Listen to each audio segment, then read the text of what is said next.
I'm honored to be here. I woke up this morning and thought, I really would like to write a note to Joan about her dad.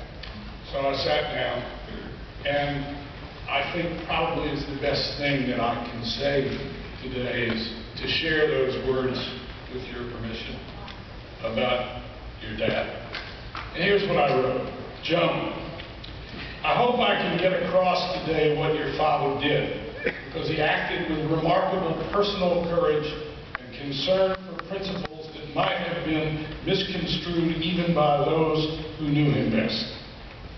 I said to Bob last night that one of the things that came through the memos he would write immediately after his conversations with Mark Felt was a subtext, which we were never able to convey in our stories or even adequately describe in All the President's Men. A notion of how this G-man perceived that the nation had become endangered by a lawless presidency, and that an institution in which he had little confidence, the press, seemed to be the one place that might mitigate a great threat. Likewise, it was apparent that he had some serious doubts or hesitation himself about the course he had chosen, that it did not fit his way of doing things. This must have been as difficult a decision as he had to make in his life, in his career, and I can only imagine the turmoil he underwent during and after.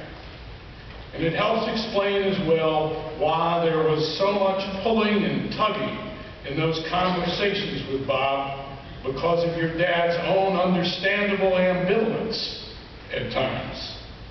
But inevitably, some higher sense of duty and honor prevailed. I believe there are moments in the lives of some people when they're tested beyond measure or even the imagination of others. That is when they define who they are, when they go deepest within, and summon the essence of their character and strength. And that is what happened with your dad, I think. At a moment of great national peril, as he tried to feel his way through a minefield of emotional and professional obstacles that confronted him at every turn.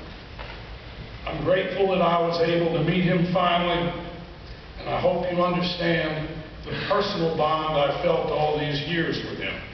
A bond that came from appreciating the intense humanity that far beyond the dry facts in those memos came through the pages and his words. Warmest regards.